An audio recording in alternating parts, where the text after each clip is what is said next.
تو آئیے سنتے ہیں وداؤٹ ٹائم ویسٹ نعیم صاحب کو. بسم اللہ الرحمن الرحیم. تقریباً آج پہلے بھی ریکویسٹ کرتے رہے کہ 9 بجے ہماری ملاقات کروائی جائے، کیونکہ توشہ خانہ کیس کے اندر آرڈر کو چیلنج کرنا تھا، تو لہٰذا جتنا لیٹ ہوتا اتنا ہی ہمارے لیے نقصان تھا. اور وہی ہوا کہ آج لیٹ جو ہے خان صاحب کے پاور آف اٹارنی سائن کیے گئے. وہاں پر صورتحال تھوڑی سی بتا دوں کہ 12:30 بجے مجھے ملاقات کے لیے اندر جانے کی اجازت دی گئی اور پولیس کی گاڑی کے اندر لے کر مجھے گئے. 1 گھنٹے کے قریب وہاں پر مجھے ایک کمرے کے اندر جو ہے وہ بٹھایا گیا اور کہا گیا کہ وہ تھوڑی دیر تک آتے ہیں اور آپ کی ملاقات جو ہے کروا دی جائے گی. پھر آگے لے گئے ہیں وہاں پر ڈپٹی سپرنٹینڈنٹ صاحب کے کمرے میں، ان کو بھی لایا گیا ہے اور وہاں پر ملاقات کروائی ہے. 1:30 بجے یہ ہماری ملاقات شروع ہوئی ہے اور تقریباً 2:45 تک یہ ملاقات جاری رہی ہے. 1 گھنٹہ اور 45 منٹ. خان صاحب سے میں نے پوچھا ہے کہ کیا پوزیشن ہے جب سے آپ اریسٹ ہوئے ہیں، تو کس حالت میں آپ کو رکھا گیا ہے. انہوں نے کہا ہے کہ مجھے سی کلاس میں انہوں نے رکھا ہوا ہے، چھوٹا سا کمرہ ہے، پہلے کمرے میں انہوں نے رکھا ہوا ہے مجھے، اور یہاں پر اوپن واش روم ہے، اس کے اوپر واش روم کے اندر کوئی شاور نہیں ہے. وہاں پر انہوں نے یہ بتایا کہ دن کو مکھیاں ہوتی ہیں اور رات کو کیڑے ہوتے ہیں. ایسی حالت میں انہوں نے وہاں پر رکھا گیا ہے. کھانے کے حوالے سے انہوں نے کہا ہے کہ مجھے کوئی ایشو نہیں ہے، مجھے دال رہے ہیں ساگ رہے ہیں وہی ہے کھانا، لیکن اس حوالے سے مجھے کوئی ایشو نہیں ہے، جو بھی کھانا مرضی ہے وہ دیں. اور ساتھ انہوں نے یہ بھی کہا ہے کہ اگر مجھے ڈی کلاس میں رکھتے ہیں، وہ اس سے بھی اگلی کلاس میں رکھتے ہیں، تو میں بالکل تیار ہوں. مجھے اس حوالے سے کوئی پریشانی نہیں ہے کہ مجھے یہ ڈی کلاس میں رکھیں، لیکن جو مجھے کروا رہے ہیں یہ سارا کچھ وہ مجھے پتا ہے. آپ میڈیا کے اوپر سب کو بتاؤ کہ میں کبھی بھی غلامی قبول نہیں کروں گا. ساری زندگی جیل میں گزار لوں گا، ساری زندگی یہاں پہ رہ لوں گا، لیکن کبھی بھی غلامی قبول نہیں کروں گا. سر اس کے ساتھ ساتھ انہوں نے بتایا کہ میں آج اسپیشلی ان لوگوں کو سلام پیش کرنا چاہتا ہوں.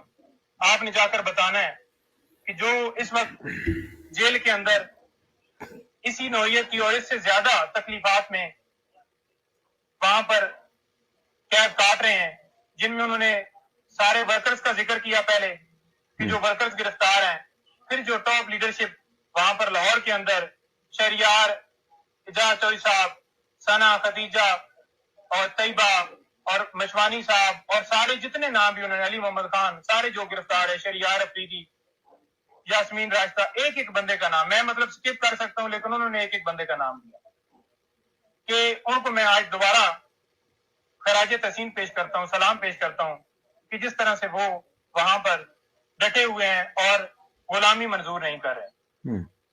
پھر انہوں نے کہا کہ یہ تیسرا اٹیک میرے گھر کے اوپر ہوا ہے، میرے گھر کے دروازے توڑے گئے. بشرا بی بی، ان کے بیڈ روم کا دروازہ توڑنے کی کوشش کی گئی ہے، اور اس کے اوپر آپ نے یعنی کہ لیگل ٹیم نے وہاں پر جا کر باقاعدہ طور پہ جن لوگوں نے دروازے توڑے ہیں ان کے خلاف کارروائی کرنی ہے اور ان کے خلاف کیسز وہاں پر فائل کرنے ہیں. پھر انہوں نے بتایا کہ میرے جو گارڈز ہیں ان کو بھی گرفتار کر لیا، اور ساتھ میرے جو پرسنل سیکرٹریز وغیرہ تھے، علی خان، اویس، علی نیازی، اور ان کو بھی گرفتار کر لیا. تو لہٰذا آپ یہ دیکھ لیں کہ ان کا کیا قصور تھا. کوئی کسی طرح سے نہ انہوں نے مذمت کی، نہ انہوں نے کسی طرح سے آگے سے کوئی ریزسٹنس کی، نہ انہوں نے کسی طرح سے آگے سے کوئی بندوق یا کوئی چیز چھینی. ان کے اوپر ڈکیٹی کا پرچہ کر دیا. پھر انہوں نے کہا ہے کہ جو پی ٹی آئی کی کور کمیٹی ہے وہ فیصلہ کرے گی، جو بھی ہمارا لائے عمل ہوگا. کور کمیٹی کو سارا اختیار میں دے کے آیا ہوں، کور کمیٹی سارا فیصلہ کرے گی اور میری مشاورت سے کرے گی. کوئی ایک بندہ ڈیسیجن نہیں لے گا، کور کمیٹی سارے فیصلے پی ٹی آئی کے حوالے سے کرے گی. پھر انہوں نے یہ کہا کہ جو مجھے